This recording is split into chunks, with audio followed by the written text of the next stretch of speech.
Bonjour tout le monde, dans cette vidéo, on va parler de la transformée de Laplace, la partie 1. On va faire dans cette partie une petite introduction et la définition de la transformée de Laplace. La transformée de Laplace est découverte au début du 19e siècle par Pierre-Simon de Laplace, la photo qui est à droite. L'intérêt de la transformée de Laplace. Il a deux intérêts majeurs. La première, il permet de résoudre des équations différentielles complexes, surtout les équations différentielles qui sont linéaires. Ça, d'une part. D'autre part, il permet de déterminer la fonction de transfert d'un système. Cette fonction qui a plusieurs buts, par exemple l'étude fréquentielle du système, l'étude de la stabilité du système, concevoir des filtres, ainsi de suite. C'est quoi la transformée de Laplace? La transformée de Laplace, c'est une application qui permet de transformer une fonction en fonction du temps à une notre fonction qui est en fonction de la fréquence. Donc, il permet de transformer f de t. Le t, il est en secondes. Il est en secondes à une autre fonction L f de t qui est égale à l'intégrale de 0 à plus l'infini f de t l'exponentielle moins s t d de t. Donc, à l'intérieur de l'intégrale, la variable, c'est le t. Donc, il va disparaître le t. Il va rester seulement la variable s.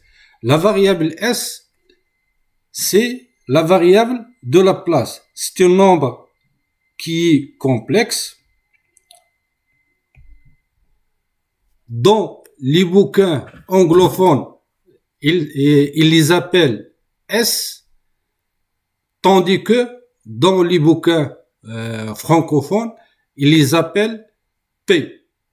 Soit P ou S, c'est les deux, ce sont des variables de Laplace. Ils sont les mêmes. Donc, pour chaque f qui dépend du temps, on va l'associer une autre fonction qui dépend de la fréquence, de la variable de Laplace qui est S. Si on résume ce qu'on a dit, la transformée de Laplace, il permet de transformer le domaine temporel au domaine fréquentiel. On va faire un exemple.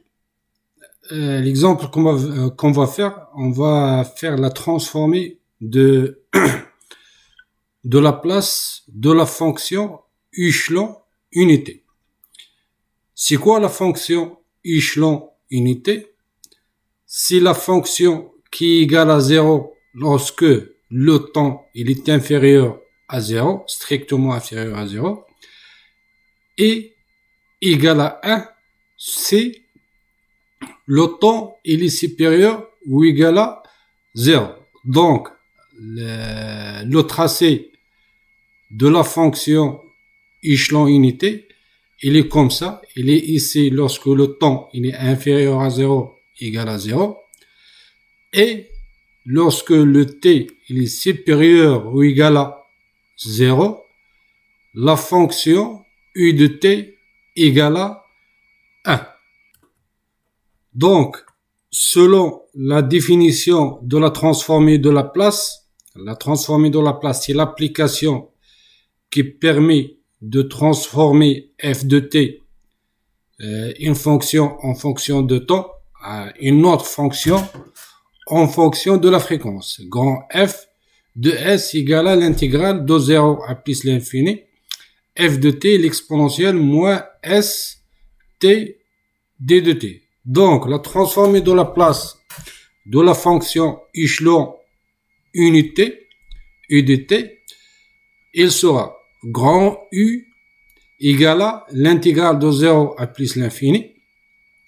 On va remplacer f par u de t, l'exponentielle moins st d de t. U s égale à, comme on a dit, l'intégrale de 0 à plus l'infini u de t, l'exponentielle moins st d de t, égale. On va remplacer, puisque l'intégrale il est de 0 à plus l'infini, et u de t de 0 à plus l'infini égale à 1, donc on va remplacer u de t par 1. Il sera 1 fois l'exponentielle égale à l'exponentielle. Donc, u de s égale à 0, l'intégrale de 0 à plus l'infini, l'exponentielle moins st d de t. Il ne faut pas oublier toujours que la variable qui est à l'intérieur de l'intégrale, c'est le temps. Donc, la primitive de la fonction e moins st, c'est moins 1 divisé par s, l'exponentielle, moins st. Pourquoi? Tout simplement, si on dérive ça, on va recevoir la fonction qui est à l'intérieur de l'intégrale. Puisque nous avons ici plus l'infini, donc on va faire u de s égale à la limite lorsque t tend vers plus l'infini de ça, moins on va remplacer t par 0 dans cette fonction. Donc, il sera moins 1 divisé par s, l'exponentielle moins s fois 0 qui sera égal à 0. Donc, ici, c'est l'exponentielle de 0 égale à 1. Petit rappel mathématique.